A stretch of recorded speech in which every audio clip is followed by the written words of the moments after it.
Erev Tov and good evening, everyone, and Chanukah Sameach. We're in the Zera Shimshon on Parshas Miketz, Os Vav 6. In the sefer itself, we're on Daf Tuf Aleph. But if you're looking on the computer, that's also fine. That's what I'm doing too. So the Zera Shimshon is going to talk about what happened right after Paro had his two dreams. So let me read just a couple of psukim from the part of the Torah that the Zera Shimshon is going to focus on. So at the end of the second dream, remember in the first dream, Paro envisioned cows, healthy cows and very sickly cows, and then he woke up, and then he had a second dream, and in the second dream he pictured sheaves of grain, and he also saw healthy sheaves of grain and sickly blasted sheaves of grain. And so that's where we're going to pick it up in actually Pasuk Zion. This is Perek Mem Aleph, Pasuk Zion in Parshas Miketz. Vativlano hashibalim hadakos e sheva hashibalim habrios v'hamaleos. And the seven skinny or thin sheaves swallowed up the seven healthy full sheaves. Vayikatz Paro, and Paro awoke. Vehine chalom, and behold, it was a dream. Next pasuk, pasuk ches. Vayihi vaboker, and it was in the morning. Vatipaem rucho, and his spirit was disturbed. Vayishlach, and he sent. Vayikra es kol chartumei Mitzrayim ve'es kol chachameha. He sent to all of the sorcerers of Egypt and its wise men. Vayisafer Paro lahem es chalomo, and Paro told them about his dream. Ve'ein poser osam lefaro, and there was no one who could interpret it to Paro or for Paro. No one could interpret it to Paro's satisfaction. Of course, we know how the story continues, that the Sar Hamashkim, who was in prison with Paro, remembers, oh, there's this Hebrew lad, slave, who was in jail with me, and he can interpret dreams, and they bring Yosef, and that's the beginning of Yosef's rehabilitation and his meteoric rise to fame and power in Egypt. But the Zera Shimshon just wants to focus on these few psukim that we read about Paro and waking up and what he did after the two dreams had been completed. So let's take a look inside the sefer. Pasuk, it says in the Pasuk, Vayikatz Paro v'hine chalom, and Paro awakened, and behold, it was a dream. Vayehi vaboker, and it was in the morning. Vatipaem rucho, and his spirit was disturbed, as we just read in the Chumash. Kosher, this is difficult. Dimiyad kishehikitz mishinoso hayelo lehispaim rucho bo. As soon, at the very moment that he awakened from his sleep, his spirit should have been disturbed.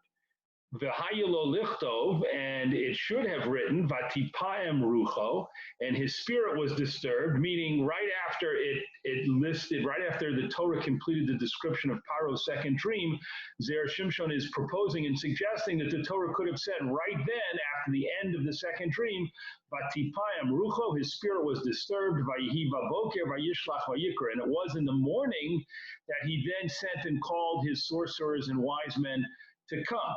So the Zera Shimshon's question, he's going to have three questions here in this first paragraph, but this is his first question, just to be absolutely clear. His first question is, why does the Torah seem to imply that Paro was only disturbed in the morning, as opposed to right after the second dream? And again, if we look at the pasuk, we see exactly what the Zera Shimshon's pointing out. Vayikatz Paro v'hine chalom, and Paro woke up and it was a dream. Vayehi, and then vayehi vaboker, and then after that, in the morning, vatipaem rucho, his spirit was disturbed. Why wasn't his spirit disturbed right away? What is it about the coming of the morning that is connected to Paro's spirit being disturbed and uncomfortable? And so that's the first question. Second question, v'od, and another question, lama hutzrich lomar bepam hazos vayikatz Paro.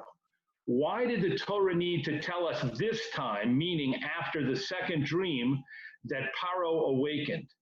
Bishlama bepam acheres, we understand during the first dream, the Torah had to tell us that he woke up.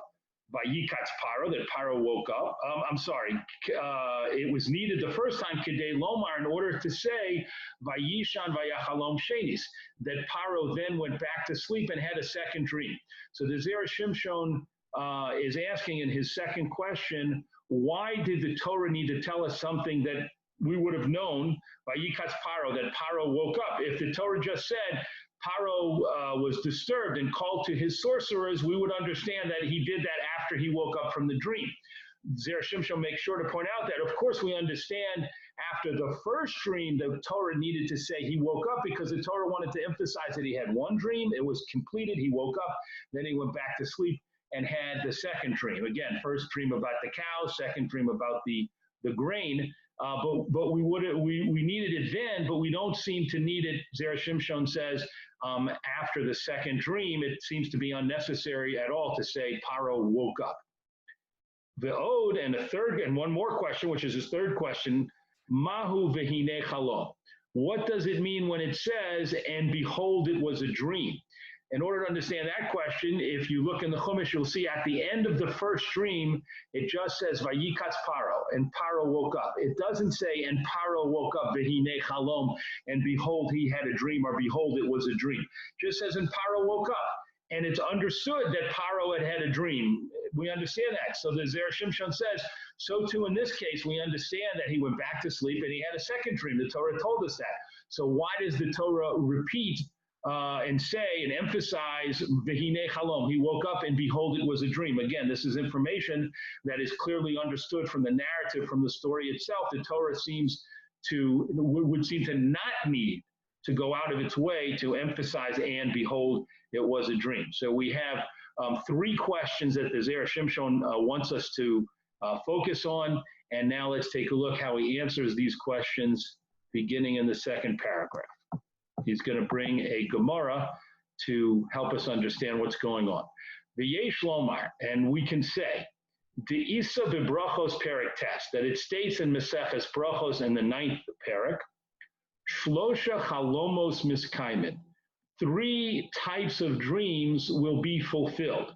The Gemara there, Daf Nun Hey Amud Beis, as you see the Daf quoted there in the Zera Shimshon, has a long discussion about dreams, and part of that discussion gets into what kinds of dreams actually are fulfilled, actually happen, and what kinds of dreams possibly are just dreams and they don't have any prophetic nature. There's nothing about them that should lead a person to believe that they're going to actually happen in that person's life. So the Gemara says the Gemara over there quotes Rabbi Yochanan, who says there are 3 types of dreams that will come to fulfillment. And here they are. Chalom shenishna, a chalom that is repeated, the chalom shel shacharis, and a dream that a person has in the morning. That means when a person first goes to sleep, they might start dreaming right away, or they might start dreaming as soon as they fall into a deep sleep. That is not what's being referred to here. What's being referred to here is a dream that a person has in the morning, close to when they wake up. So that kind of dream, the Gemara is saying, Rabbi Yochanan says over there in that Gemara, is the kind of dream that will come into fruition. V'chalom shecholam lo chavero, and a dream that a person dreams about another person. So if you have a dream and it's about another person, then that will come true, that will come to fruition. Now, just before we continue, I just want to make an aside. If you take a look at that Gemara, you'll see that the Zera Shimshon quotes it a little bit differently than it actually plays out there. What happens over there is that Rabbi Yochanan states 3 dreams that will come to fulfillment, and it's not the list that you see here. 2 of them are in this list, and that's the dream that's repeated and the dream of the morning. It's the dream of the morning, and it's the dream that is a person has about another person. But the first one listed here, the dream that is repeated, is not listed in the Gemara at first. Instead, the Gemara talks about a dream in which the person has a dream, and also in the dream is included the interpretation of that dream. So imagine that a person you're dreaming, and in the dream, an explanation to what it means is given to you. I don't know if that happens to many people. That's probably uncommon. But if that happens, that's number 1 on the list over there in the Gemara of dreams that are going to come to fruition. Then there's a yesh omrim, then there's another opinion that inserts this halom shenishna, this halom that's repeated. But for our purposes, that's really just a technical aside. For our purposes, again, just to be really clear, the Gemara in Brachos, including this yesh omrim, this other opinion, gives us three types of dreams that will come to fruition. A dream that takes place in the morning, a dream that includes another person, it's about another person, and a dream shenishna that is repeated. So keep those three in mind. V'zeh she'amar hakosav vayikatz paro. And the fact that the Torah made sure to put in the words that seemed unnecessary to the Zera Shimshon about Paro woke up, the haven bidato, it's telling us that he understood when he woke up, shahaya halom shenishne, that he had had a dream which was repeated. That's the significance. He wakes up and he realizes, Paro realizes, okay, I had a dream about the cows, the skinny and the fat cows, and now I went back to sleep and I had a second dream about skinny and fat sheaves of grain. So Paro realized that he had experienced a halom shenishne, a dream which was repetitive. V'zehu v'hinei halom, and that's why the Torah also adds in words that the Zera Shimshon thought were possibly redundant and are unnecessary, and behold, it was a dream. So vayikatz Paro woke up, v'hinei halom, and behold, he had a dream. The Zera Shimshon says what that means is that he realized, and it was very significant to him, that he, as soon as he woke up, he realized that he had a dream that had been repeated. According to what the Zera Shimshon understands, wants us to understand, I should say, is that Paro was aware of these simanim, of these signs that the Gemara in Brachos brings down about what kinds of dreams are destined to come true. And so therefore it was significant to him that he had had a dream shenishna that was repeated, that he had the same basic dream twice, two times. Ve'odra, and he also saw shahaya chalom shel shachris, that it was a dream that took place in the morning. V'zehu, and this is why the Torah emphasized vayihi baboker, and it was in the morning, which was also the Zera Shimshon's question. Why did the Torah say that he only became disturbed after the morning came? And so the answer is it was only because it was in the morning that Paro thought to himself, oh, this is a halom shel shachris. This is not only a dream that repeated itself, this is also a dream that took place right before I woke up in the morning, and that means it has two indicators that it's going to come true, that it's going to be fulfilled. Lachain, therefore, vatipaem rucho. Only after he put all these things together was Paro's spirit disturbed. Let's pause here before the Zera Shimshon moves on. So we had three questions that the Zera Shimshon posed, and they had to do with seemingly unnecessary words in the Torah. There was Vayihi Baboker, the Torah emphasizing that it was in the morning, and before the morning, Paro didn't seem to be disturbed. It was Vayikatz Paro awakened, V'hinei Chalom, and behold, it was a dream. So now the Zera Shimshon puts it all together, and he says the Torah is emphasizing that Paro, again, who knew the indicators from the Gemara, not that he knew it from the Gemara in Brachos, but he knew these are what the indicators are that the Gemara talks about dreams being destined to come true. He knew what they were, and so it was very significant to him, when he woke up, v'hinei chalom, and he realized that he had a dream, that he had just had a dream, which was a repetition of the earlier dream. Now he thought, okay, I've had a chalom shenishna, I've had a repetitive dream.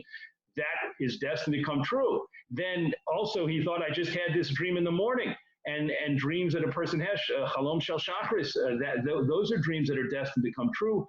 I have these two indicators. Paro thought that these dreams are going to come true, and so therefore they have real significance, and I must find the interpretation. I must find out what they mean because they're destined to come true. So of course it becomes critical and vital for Paro to find the meaning. So now he's answered his three questions, and the Zera Shimshon says, so now that we understand those three questions, I'm going to present three more questions, which are coming in now. Ella, but dekasha, we have another problem. Lama lo haya misyashev bepisron haposron.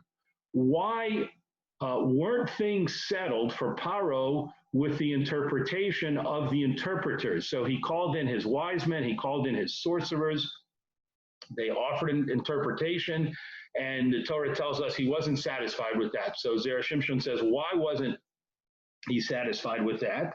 Number two, V'lama kol kach mipayim berucho, and why was he so disturbed about these dreams? What was it about these dreams that he discarded and disregarded the interpretation of his, after all, these are his wise men and his sorcerers, these are his closest advisors and counselors who he was accustomed to listen to and accept their viewpoints, and here he rejects it, and then also he's so disturbed that he can't ignore the dreams. Most of us on a daily basis have dreams, even disturbing dreams, but then we go about our business. Paro wasn't able to kind of get past these dreams. Umahu loshon, and what specifically does the Torah mean when it uses the phrase ve'ein poser leparo? And there was no interpreter or lefaro for Paro.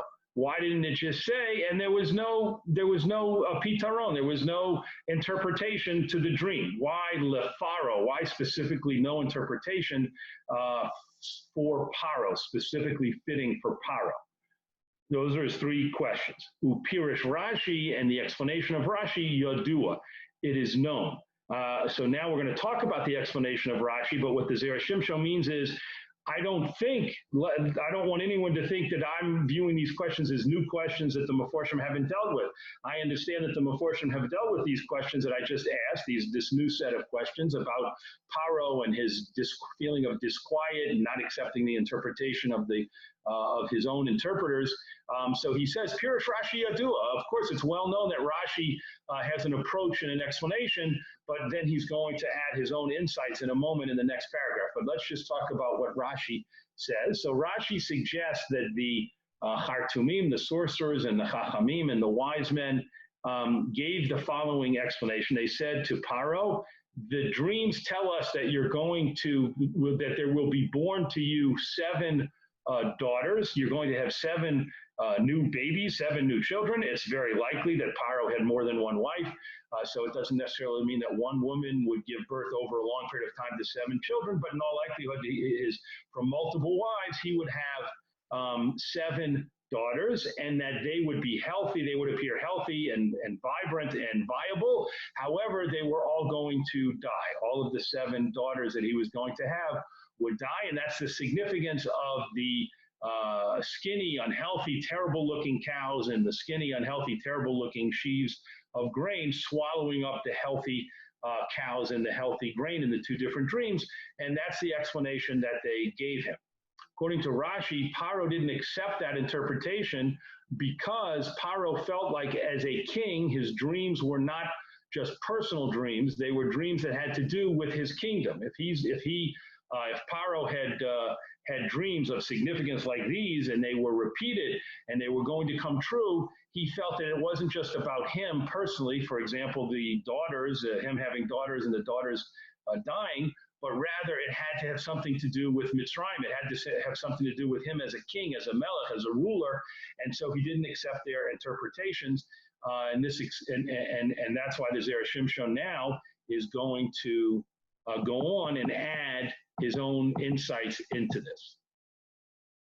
The Yesh Lomar, and we can say, Sheparo kisheroa shehayu bo shtei simonim me'osan chalomos ha'miskaimim. Paro, once he considered the matter and realized that his dreams had 2 of the indicating signs that they were going to come true, Choshev Bidato, he thought to himself, Bivadayekan Gam Hasimon Hashlishi, that there should also come the 3rd indicator. And remember, the Zera Shimshon told us, based on the Gemara and Brachos, the 3rd indicator was in a dream that is about someone else. And Paro thought, that has to be an element here in my dreams of the 3rd indicator. The ilav hachi, because if that was not going to be the case, meaning if the 3rd indicator wasn't present, kasha, then it was hard for him to understand lama bo bechalom zeh shtei simonim. Why did 2 of the indicators appear? Halo b'simon echod sagi. With one of the indicators, it would have been sufficient. So let's explain how the Zera Shimshon is explaining Paro's thought process. So Paro gets up in the morning. Again, he realizes that he has now had a dream that has been repeated. That's indicator number one. He realizes that he has had a dream of the morning close to when he awakened. That's indicator number two. And he thinks to himself, wow, that's strange. If the message to me through my dreams was that this is actually going to happen, then all I needed was one of the three indicators. However, I received two of the three indicators, and therefore it only is logical and only makes sense that all three must be present. And what was the one so far that was missing, that he didn't clearly see or perceive at first? It was the one about the dream being about another person. So now let's continue. The Alkane, Lo haya misyashev bedato shechalom ze ne'emar alav kipisron haposri. And therefore, Paro's mind was not settled that his dream was only about himself, according to the interpretation of the interpreters, his wise men and his sorcerers, Sheva Bonos, that was about 7 female babies, 7 daughters, V'chule, etc.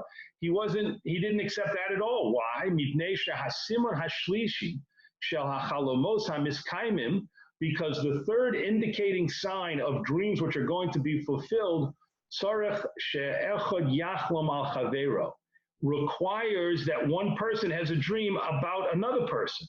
V'lachein, and the interpreters, his personal royal interpreters, didn't have that element. They said, Paro, this dream is about you. They didn't say to him any element of the dream being about a different person.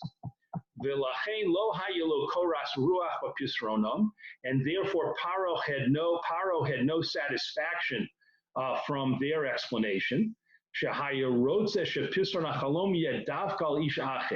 He wanted his dreams to be interpreted in such a way that they were regarding someone else, that they were about someone else. He was looking for that third indicator. And when Yosef was brought in and he interpreted Paro's dream, that the dream, first of all, wasn't just about Paro. It was about the whole world. It was about the benefit of the whole world, that there would be years of famine, not just in Egypt, but in other places around the world, and people would have to come to Egypt to find food. When Paro said that, Od Amar Lo, when Yosef said that interpretation to Paro, Od Amar Lo, he additionally said to Paro, Ve'ata yere Paro ish navon v'chacham vishisehu v'chule, etc. Yosef said, and now that you've had these dreams, you need Paro to appoint an understanding and wise man and appoint him over the land of Egypt in order to make plans for the years of plenty and the years of famine that are coming. Shevadai hachalom ze ne'amar alav. So Paro thought, oh, now I have the element of a dream, which is clearly about someone else. It's not just about me and as the king and my nation and my people and even the whole world. It has the element of being specifically about another person. And who is the other person? The person that Yosef said that this dream tells you need to appoint someone who is understanding and wise over the land of Egypt. So Paro said, oh, that person, that so far anonymous, wise and understanding person who needs to be appointed, that's who this dream is telling me about. And therefore Paro was satisfied because he felt like the third indicator now was present, and he was receiving all three indicators to tell him, your dreams, Paro, are definitely going to take place. They are miskaimim. They're dreams that are destined to be fulfilled, which is what Paro believed in his heart, and is the reason until Yosef explained that the third indicator was present, why Paro could not relax and could not accept any other interpretations that had been offered to him until that point. Let us continue. Ubazeh, and with this new understanding of what was taking place and understanding the pieces that the Zera Shimshon has explained for us, Yuturatz ma inyan hayelo liyosef lomar, we can answer and understand what business Yosef had in saying v'hata yera Paro, and now Paro should appoint someone. V'chi yoetz lemelech nitnuhu, and did they make Yosef an advisor to the king? The Zera Shimshon is making a point that's a very strong problem in the text. Yosef, as we said a moment ago, when he interpreted the dreams, didn't stop there. I mean, after all, this is a man a prisoner, a slave who had been then put in prison, and he's brought forward and he's told, okay, interpret Paro's dreams. He interprets the dreams, and Paro loves the interpretations, but then he continues to go and give advice to Paro. So the Zera Shimshon says, really? Yosef thinks he's been appointed as an advisor to the king? Of course, that seems tremendously rash and arrogant and on his part, and completely unacceptable that he should offer advice to Paro. V'gam masha amar lo Paro, and also the fact that Paro said to Yosef, Acharei hodia Elokim oisches kol zos, after Hashem has made known to you all of this, ein navon v'chule, there's no one as understanding and wise as you. And of course, as we know, Paro appoints him to be the understanding and wise man who will be placed over Egypt to prepare during the years of plenty for the years of famine. So the Zera Shimshon says, Kosha, this is also difficult. Of course, Paro should have checked him out. If he was truly an understanding and wise person. Although, or not, possibly not. In other words, maybe he came in and he got lucky and he was a really good dream interpreter. But that doesn't mean that he's an incredible administrator, that he has the talents and the skills and the ability to run the country.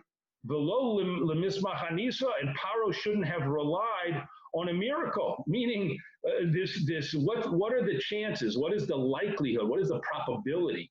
The Zera Shimshon is saying that Paro should have considered that this nar ivri evet, that the Sara Tabachim, which is the way that he was described to Paro, this Hebrew lad who's a slave and was in jail. That's all Paro knows about the background of Yosef. What's the probability that this guy can come in and not only interpret dreams correctly, but be successful in being appointed over the nation of Egypt? And not only that, as we said a moment ago, also the entire world was going to suffer from a famine, and people from all over the world will be coming.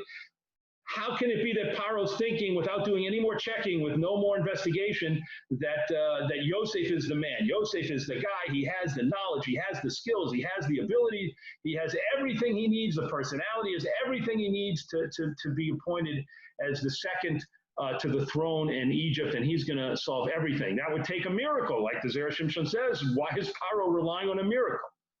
Ella kach ritzono lomar. But this is what Paro meant to say. Acharesha oscha levadcha haodia ha'el pisron achalom. After only you did God reveal the correct explanation and interpretation of my dream. Vadai shehachalom nemar alecha. The dream must be talking about you. And you are the person that you saw the dream is calling for, this understanding and wise person, she'olav ne'amar hachalom, that the dream was said about. So what the Zera Shimshon is saying is that without the insights he provided above, it would be extremely difficult to understand the actions of Yosef and the actions of Paro. What action of Yosef? That Yosef decided not only to interpret Paro's dreams and then not say another word, which is what we would expect of any human being in that situation, be as careful and as circumspect with his words as possible. Yosef didn't do that. Yosef interpreted the dreams and then said, and I also want to tell you what you should do, Paro. Impossible to understand that Yosef could do that, the Zera Shimshon says. What could give him, how could he have the gall? What could give him the audacity to do that?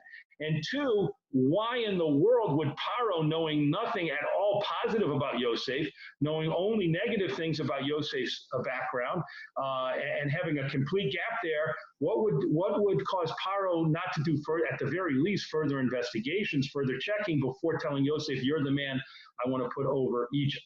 However, the Zera Shimshon says, if you use the interpretation and the insights that he built up, the Zera Shimshon says, then you'll see that Paro thought very deeply about these dreams. He took them very seriously. He knew the indicators, and therefore in his thought process, he knew the missing indicator. That's what he was focused on, the missing. I've got two of the indicators, but I don't have the missing indicator of my dream being about another person.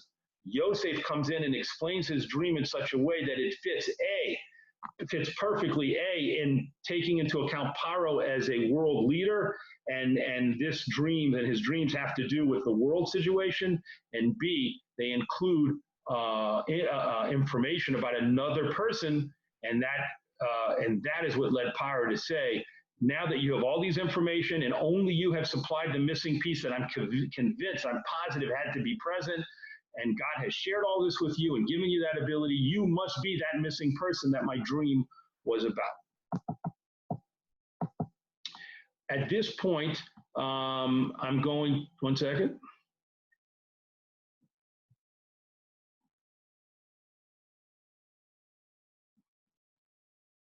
Okay, we can go a little further.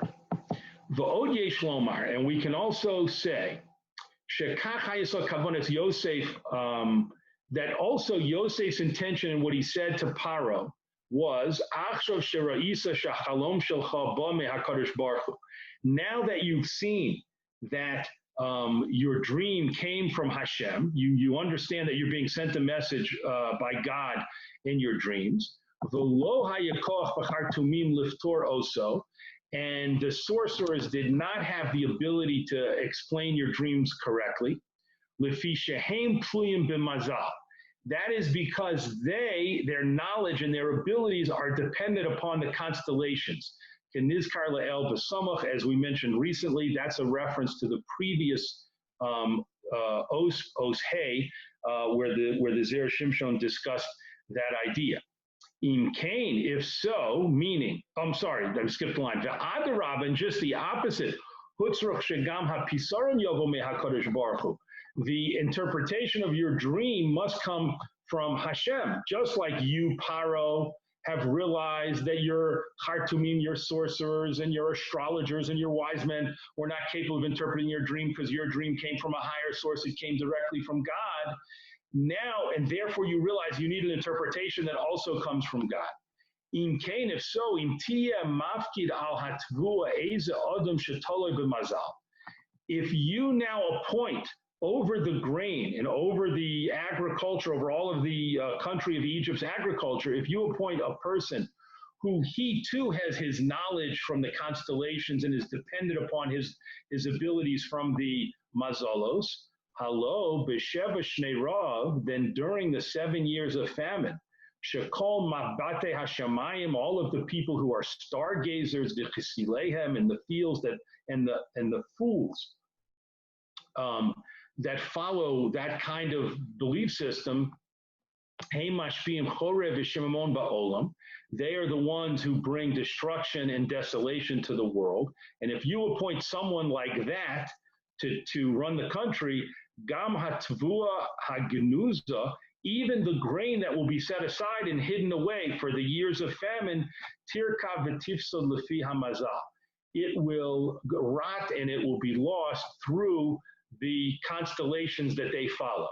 V'nimsa she'ata mashchis ha'olam, and it will be found that you, Paro, will be responsible for destroying the world, meaning you who have the opportunity to save humanity by storing away grain and by setting up the proper procedures, you will be responsible for destroying that opportunity. But Hashem is showing you your dreams adarabah for the opposite purpose, kadeshi yiskayim ha'olam, in order that the world will continue to exist, that people will have the grain that they need. Hefech gezeres hamazal, which is in contrast to the followers of the constellations, what they believe is going to happen. Elakach yesh lasos, but this is what you should do.